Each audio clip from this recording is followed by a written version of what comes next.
à l'un des meilleurs numéro 9 d'Europe peut-être. L'équipe, j'espère que vous allez bien.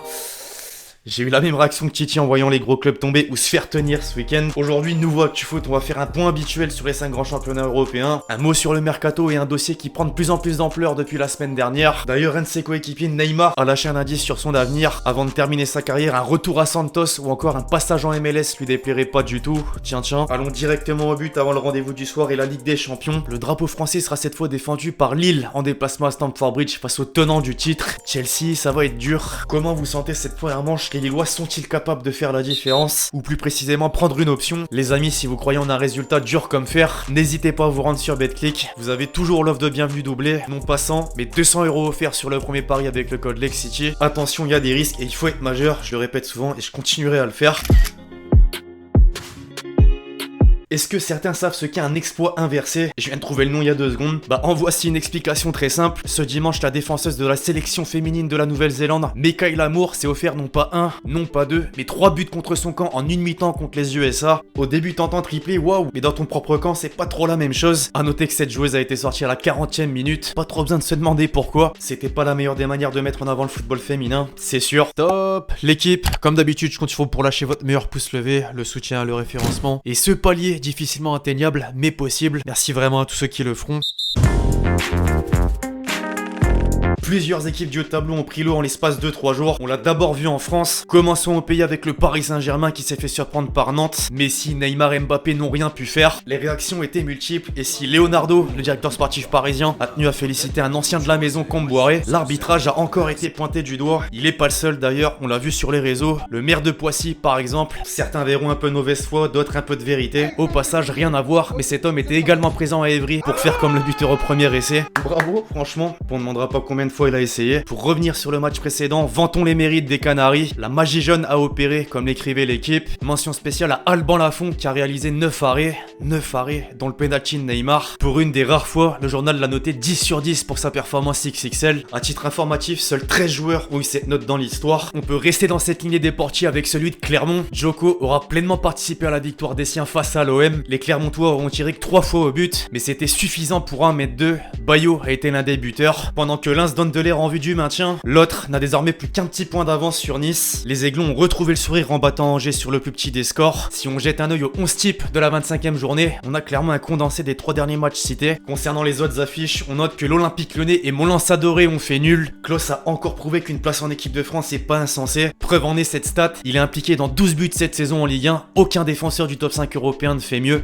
C'est dire, Saint-Etienne s'attaquait à un beau morceau, mais parvenu à maintenir sa série d'invincibilité. De partout contre Strasbourg, les Verts sortent enfin du rouge, ce qui n'est pas encore le cas de Bordeaux. Néanmoins, les Girondins ont réussi à prendre un point face à Monaco. Le champion en titre, lui, patine toujours. Pas de vainqueur entre Dog et Grenat. Or, de grosses tensions à l'extérieur du terrain. Antonetti pouvait pas rester insensible, à juste titre. Les BCBG. L'entraîneur messin s'est pris le rouge. C'est la 3e fois depuis le mois d'août dernier contre Reims. L'exercice 2021-2022 est vraiment marqué pour le coup. On peut faire un autre parallèle avec Sampaoli. Lui est plutôt abonné aux jaunes. Il a pris le 9e depuis ses débuts sur le banc marseillais. La grinta, on a dit. Bref, le classement à l'instant T est le suivant. Dans les hauts de tableau, pas de changement significatif. Les 4-5 premiers sont les mêmes. L'écart se resserre et on peut en dire autant d'ailleurs de la lanterne rouge. Les prochaines semaines vont être agitées. En parlant d'agitation, tenez, court à parté sur le mercato. Je vous l'avais promis. À en croire Foot Mercato, l'avenir de Leonardo dans la capitale française est incertain. Pire, Doha met tout en œuvre pour tenter de former le duo de rêve Zidane-Wenger. L'un sur le banc de touche, l'autre à la direction sportive. On avait déjà évoqué cette possibilité, ça revient sur la table. On en vient sans surprise au cas Mbappé. La semaine dernière, on apprenait par le biais du média Independent que la direction parisienne lui a offert une offre de prolongation de contrat avec salaire démentiel. Cette fois, le Times s'y met. En résumé, le Real demande aux Français de se décider rapidement. Un avertissement qui fait suite à la dernière tentative du PSG pour le retenir. Celle-ci étant loin des conditions financières possibles du côté de Madrid. Une information relayée en Espagne. L'été prochain risque d'être explosif, d'autant qu'un transfert tant avorté qu'officiellement acté peut avoir un effet boule de neige. En effet, le dossier Haaland continue de faire jaser la presse espagnole. espagnol. Sport, qui envoyait plutôt le Norvégien au Barça, a changé de discours. Le quotidien catalan avance qu'un accord préférentiel a été trouvé avec les représentants du Cyborg à l'occasion d'une réunion à Monaco. Cet accord bloque les négociations qui pourraient avoir lieu avec les autres équipes intéressées. Affaire à suivre. Revenons sur le rectangle vert. En Liga, le Real Madrid a conforté son fauteuil de leader en infligeant le 1, 2 et 3-0 à Alaves. Si Asensio fait la première page de As, le trio d'attaque au complet est choisi par Marca. Moi, en l'occurrence, je veux souligner la prestation de Benzema. Le 9 est tout simplement à l'origine des 3 buts,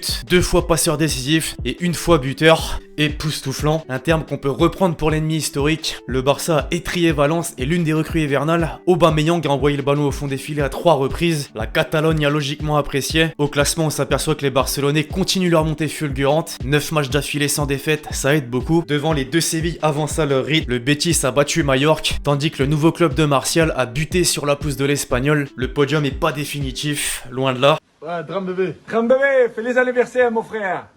Ciao, on est ensemble. Ronaldo en français, ça passe en vrai. Plus sérieusement, la transition est faite outre-Manche à présent. CR7 a fait pas mal de bruit ces derniers jours. Depuis l'irrégularité des résultats de Manchester United, des questions se posent concernant son avenir à Old Trafford. Le Daily Express justement estime qu'il serait prêt à partir cet été si les Red Devils parviennent pas à se qualifier en Ligue des Champions à l'issue de la saison. Avant d'en arriver là, il faut donc répondre présent sur le terrain. Lors de la dernière journée, c'était le cas justement. Les Mancuniens se sont imposés à Leeds 4-2 dans un match à rebondissement. Maguire et Fernandez permettaient d'abord de prendre une belle longueur d'avance avant que Rodrigo et Raphinha en face ne répondent. Finalement, Fred et Elanga qu'on voit ici ont débloqué le score. Le match qu'il ne fallait pas manquer était bien celui opposant Manchester City à Tottenham. Grâce à un immense Harry Kane, les Spurs ont fait tomber les Citizens à l'Etihad Stadium sur le fil. Le buteur anglais a eu droit à d'innombrables louanges, même dans les colonnes du Manchester Evening News. Ville d'un club qui voulait le voir porter la couleur bleu ciel, le Sun a préféré faire dans le jeu de mots Hurricane. Concernant les autres résultats, en bref, sur le haut de cette page, Chelsea a pris 3 points contre le Crystal Palace de Vieira grâce en partie à Ziyech, seul et unique buteur. Outre la défaite d'Everton, la victoire d'Arsenal et j'en passe, West Ham et Newcastle n'ont pas réussi à se départager. Si je fais une fixette sur cette rencontre, c'est pas pour rien. En fait, le défenseur des Hammers, Craig Dawson, s'est plaint de Chris Wood à l'arbitre parce que l'attaquant des Magpies n'arrêtait pas de lancer des, vous avez bien lu, miaou à Kurt Zouma durant le match. Cette affaire va lui rester sur le dos encore longtemps à mon avis. Alors j'ai pas mentionné Liverpool, faisons-le dès maintenant. À Anfield, les Reds étaient menés 1-0 par Norwich avant de renverser la tendance en 3 minutes grâce à ces deux monstres, Mané et Salah. L'Égyptien a en plus bénéficié d'une passe lunaire d'Alisson, qu'on voit très bien ici en illustration. Mettre un but important, c'est bien, mais quand celui-ci permet d'atteindre le cap des 150, c'est encore mieux. Le Liverpool Echo a d'ailleurs répertorié la manière dont il a inscrit ses différents buts. J'ai trouvé intéressant de vous le montrer, entre ceux de la tête, du pied droit, du pied gauche, des pénaltys, les triplés. Enfin bref, faites pause pour ceux qui veulent voir. À souligner également l'ouverture du compteur de but de Luis Diaz, l'arrivée pour 45 millions d'euros cet hiver. Au classement, Manchester City a certes perdu, mais les commandes de la première ligue sont toujours assurées. Liverpool est derrière à 6 points. Les Blues complètent le podium. Dans le bas de tableau, Newcastle est toujours hors de la zone rouge. Direction l'Italie, où celui qui a pronostiqué ce week-end,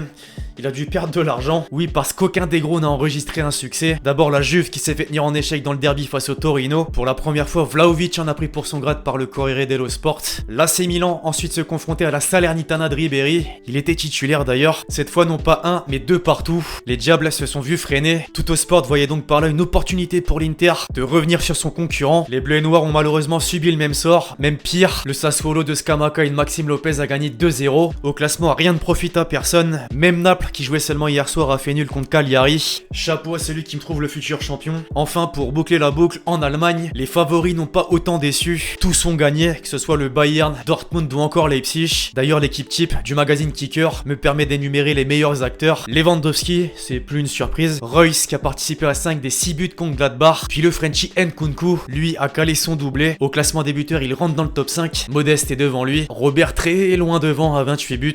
Ballon d'or 2022 possible d'après vous? La question que vous m'avez posée dans les commentaires du dernier Actu Foot, tu peux donner tes 2 favoris pour l'Europa League. Mon côté chauvin va ressurgir, mais je vais dire nos 2 clubs français qui ont fini premier lors de la phase de poule, Lyon et Monaco. Ce serait incroyable quand même de voir l'une d'entre elles aller au moins dans le dernier carré, et alors la remporter, bah... Second poteau, Pavard.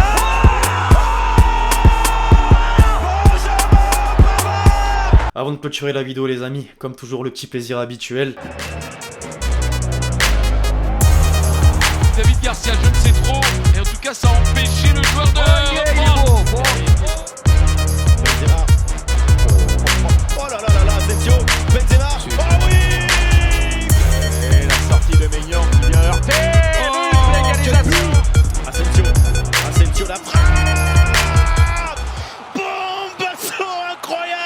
Bref, voilà l'équipe, c'est tout pour l'actu foot du jour. J'espère que vous l'avez kiffé, je compte sur vous, c'est le cas, pour lâcher votre meilleur pouce levé, très important. Pensez à lâcher votre question et votre commentaire pour le prochain épisode. Puis d'ici là, on se retrouve très vite sur la chaîne pour de nouvelles vidéos. C'était Lex. Ciao ciao.